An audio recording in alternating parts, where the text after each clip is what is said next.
प्रवचक हैं डॉक्टर पूरन चंद जैन, तारा चंद जैन, श्रीमती ममता जैन, मयंक जैन, श्रीमती सुप्रिया जैन, मास्टर प्रियंक जैन, समस्त वैद्य परिवार उज्जैन।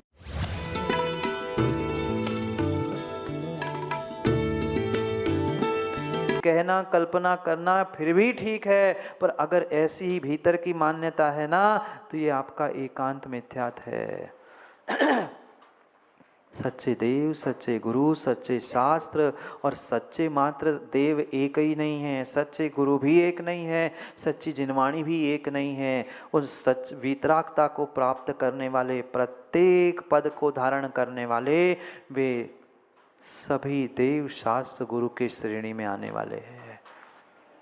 ये इसलिए आज कहना आवश्यक है कि व्यक्ति आज एकांत में इतना डूबता जा रहा है, इतना डूबता जा रहा है, उसे ही बोध ही नहीं है कि मैं एकांत में जा रहा हूँ, और एकांत का ही नाम मिथ्यात है। किसी नए के एकांत की नहीं कह रहा। आज देव शास्त्र गुरु के प्रति भी एकांत फैलाया जा रहा है और लोग उसे ग्रहण करते हुए मिथ्या दृष्टि बन रहे हैं। विपरीतताओं को नहीं, मात्र विपरीतताओं को नहीं, एकांत को भी मिथ्यात की ही श्रेणी में रखा है। और मात्र एकांत ही नहीं, हम सबको मानते हैं, पर सबको कैसे मानते हैं ये भी सोच समझ कर निर्णय करना पड़ेगा, नहीं तो पुनः विनय मिथ्यात में जाओगे। इधर खाई है, इधर खाई है, इधर पहाड़ है, चलना तुम्हें पंचम काल में छोटी सी रास्ते से है। बहुत पतली पगडंडी है, बहुत पतली पगडंडी है, उसमें से ही चलना है। इधर खाई है, इधर पहाड़ है, तुम दोनों पर भी नहीं पहुंच पा रहे हो। जितना मार्ग कहा गया है उतने मार्ग पर चलो, उतने ही मार्ग पर चलो। अपनी श्रद्धा को, अपनी विश्वास को इतना मजबूत करो, चाहे विपरीतता आए, चाहे एकांत कोई पुष्टि करने वाला आ जाए, पर मैं अपनी श्रद्धा से कभी डिग ना पाऊं, मैं अपने मार्ग से कभी डिग ना पाऊं। ये पुरुषार्थ आज करने की आवश्यकता है। क्यों पुनः भगवान कुंद स्वामी समझा रहे हैं कि मत जाओ मिथ्यात में, मत करो मिथ्यात की प्रशंसा। आप मिथ्यात का सेवन कर पाओ नहीं कर पाओ, एकांत की पुष्टि कर पाओ नहीं कर पाओ, पर एकांत पक्ष में जीने वालों की अगर अनुमोदना भी आपने की है, प्रशंसा भी की है, हम जान रहे हैं कि वो एकांत पक्ष की बात करता है, पर फिर भी आपको नहीं, बहुत अच्छे प्रवचन करते हैं, हो गया कल्याण। आपने मिथ्यात की पुष्टि की, मिथ्यात की अनुमोदना की, आपने इनडायरेक्टली मिथ्यात का सेवन किया। आपका कष्ट, आपका दुख तत्क्षण प्रारंभ हो चुका। भले आज उदय में आए नहीं आए, पर सत्ता में पड़ गया, और अब कष्ट के दिन, दुख के दिन प्रारंभ हो गए। किसी की प्रशंसा करने के पहले भी संचालक महोदय, किसी की प्रशंसा करने के पहले भी 4 बार विचार करना। अगर मैं उसकी प्रशंसा कर रहा हूँ, किसी गैर व्यक्ति का नाम ले रहा हूँ, क्योंकि आजकल ऐसा ट्रेंड सर्वत्र चल रहा है, किसी बाहर के व्यक्ति का नाम ले पे अपने प्रवचन, अपना व्याख्यान, अपना उद्बोधन देने से लोगों को ये लगता है मैं प्रमाणित हो रहा हूँ, मैंने उसका नाम लिया। अरे पहले ये तो सोच लेते उसकी परिणति, उसके परिणाम क्या थे, उसने जीवन में मिथ्यात की कितनी पुष्टि की। अगर उसका नाम तुम सम्यक मंच पर लेकर धर्म के मंच पर करोगे, तो तुमने तो उस मिथ्यात की पुष्टि इस धर्म के मंच पर, धर्म के पीठ पर, गद्दी पर बैठ के मत करो। मिथ्यात की अनुमोदना करना ही है तो सम्यक की करो, और मैं तो कहता हूँ मत नहीं करनी मत करो, पर किसी मिथ्यात की और मिथ्या दृष्टि की प्रशंसा, उसकी कभी स्तुति करना ही मत।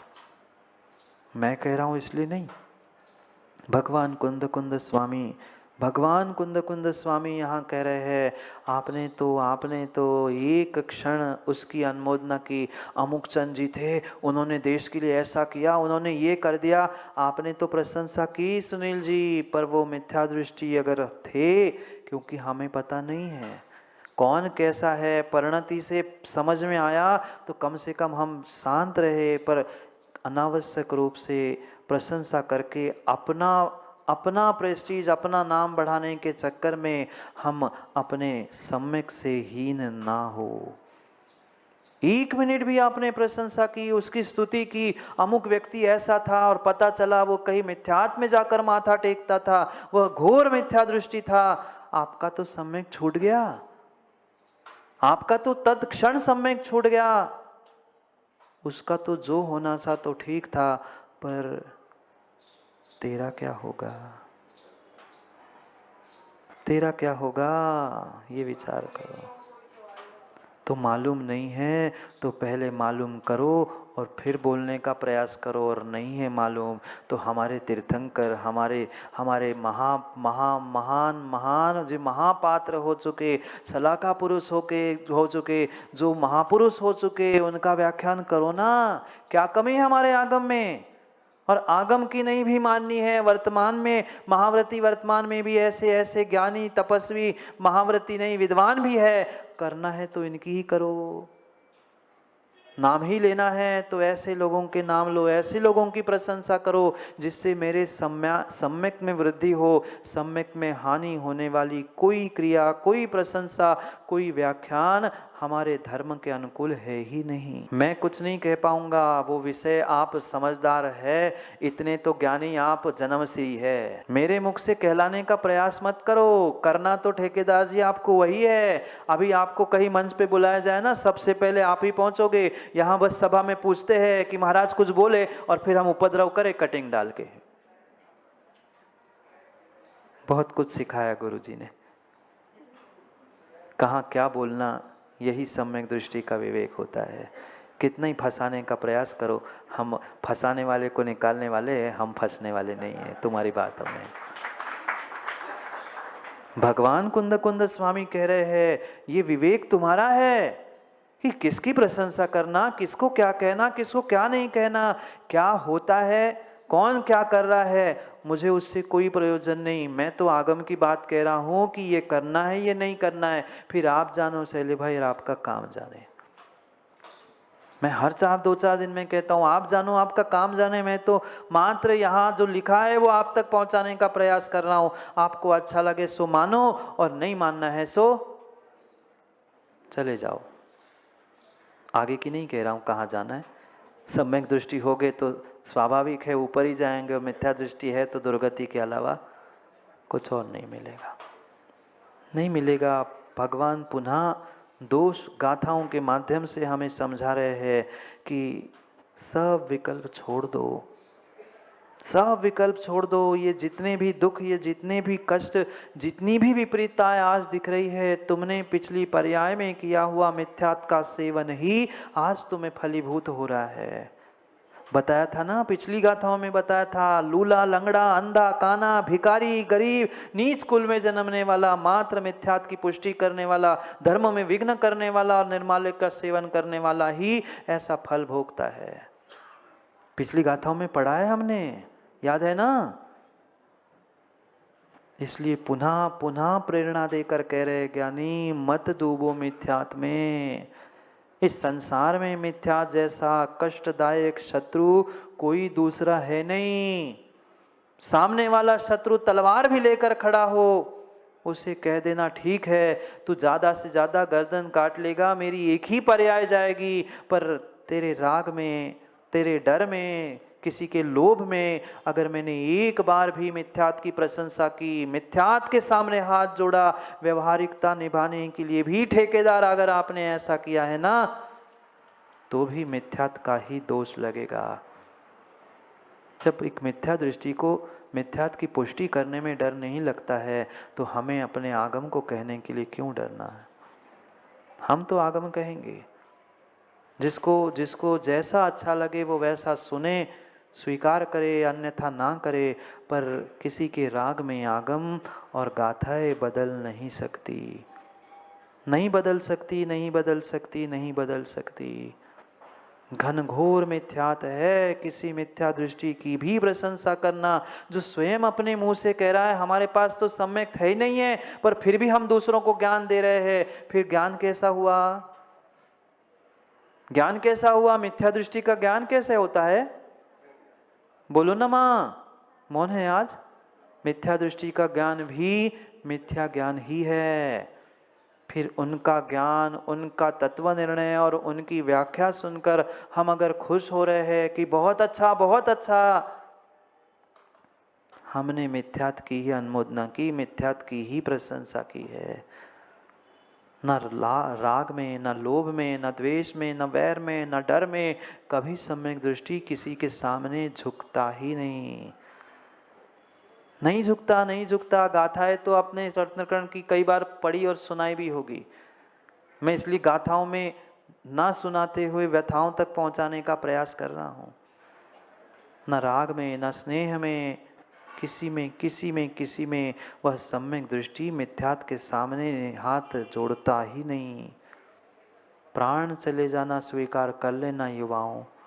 प्राण चले जाए, कोई गर्दन पर तलवार रख दे और कह दे कि तू इसके सामने हाथ जोड़ ले, माथा टेक ले, नहीं तो गर्दन काट लूंगा, वो स्वीकार है, एक पर्याय जाएगी। पर मिथ्यात का सेवन हुआ, मिथ्यात की प्रशंसा हुई तो आने वाले कई भव तुम्हारे गए काम से। एक नहीं, तलवार छुरी तो एक पर्याय नष्ट करेगी, पर आपकी अनंत अनंत अनंत संसार की श्रृंखला एक समय का मिथ्यात तुम्हें देकर जाएगा।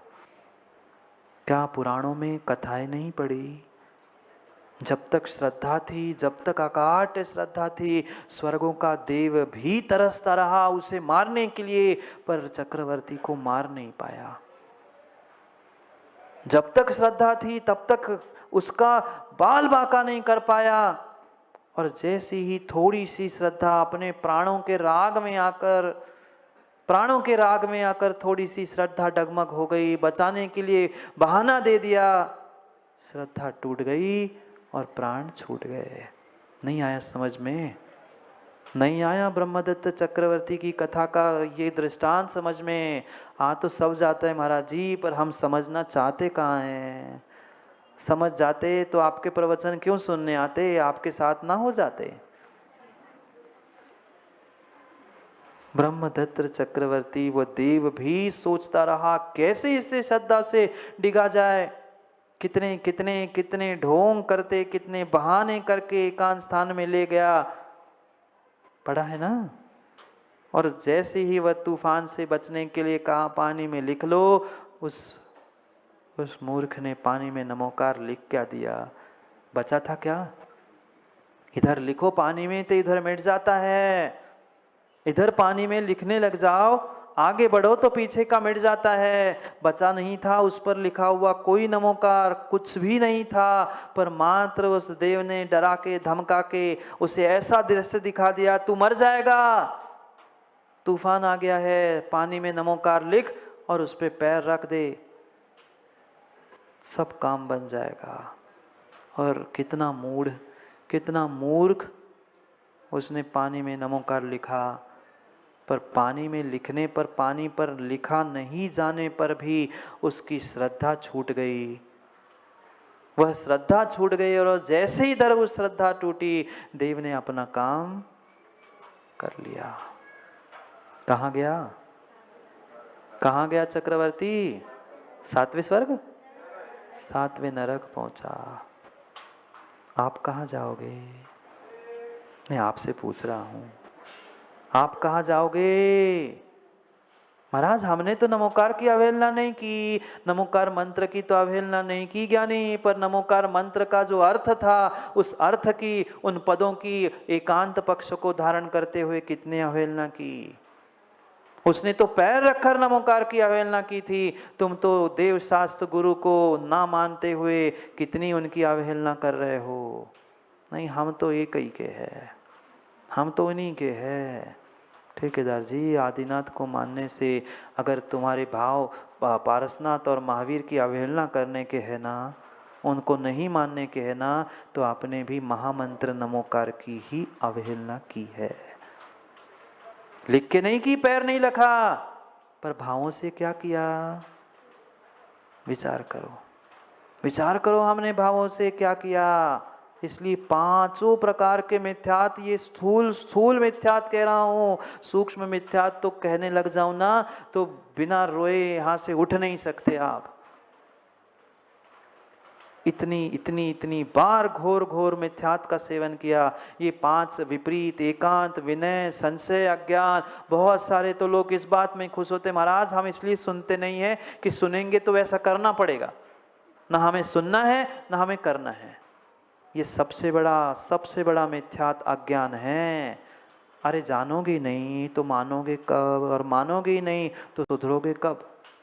और नहीं सुधर पा रहे हो तो ध्यान रखना, कोई परमात्मा आके तुम्हें सुधारने वाला नहीं है। गलती का स्वयं को एहसास करना होगा, स्वयं को ही समझना होगा, मैं कितने अज्ञान में हूँ। अज्ञान भी मिथ्यात है। मत समझो बहुत, पर इतना तो समझो जिससे मेरे जन्म मरण का ये दुख, ये मिथ्यात का कष्ट दूर हो जाए। उतना ही समझ लो, उतना ही पर्याप्त है। पर आज हर व्यक्ति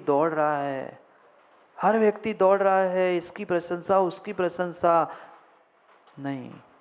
अगर वह मिथ्यात के साथ जीव है, उसकी प्रशंसा करते हुए हम ये सोच रहे हम तो अज्ञानी ही ठीक है, हमें अच्छा सुनना ही नहीं है, तो कभी आने वाले समय में भी उद्धार होने वाला नहीं है। माँ घंटों दान पूजा करते रहना, पर क्यों कर रहा हूँ, किस लिए कर रहा हूँ, ये ज्ञान नहीं है ना, तो तुम्हारा दान पूजा करना व्यर्थ है, निरर्थक है।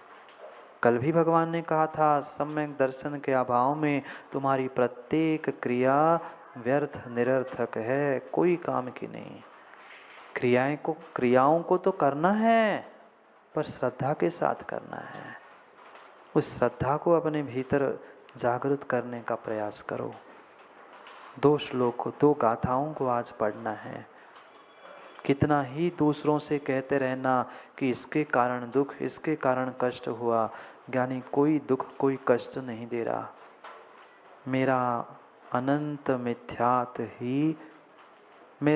मिथ्यात ही मेरे संसार को अनंत करने के लिए कारण बन रहा है। इसलिए आज भगवान 47-48 दोनों गाथाओं के माध्यम से समझाने का प्रयास कर रहे हैं कि कम से कम इस मिथ्यात रूपी घनघोर शत्रु से बचने का प्रयास करो। सबसे बड़ा कष्टदायक इस संसार में कोई है तो मात्र ये मिथ्यात है। आज आप अगर दुखी है, कष्ट में है, तो पिछला मिथ्यात उदय में आया है। अगर आज हम इससे नहीं उभर पाए तो आने वाले समय में भी पुनः दुख मिलेगा। जो कष्ट सीता ने भोगा, माँ अच्छा किया, सीता को दुख मिला कि नहीं? अंजना को भी दुख मिला।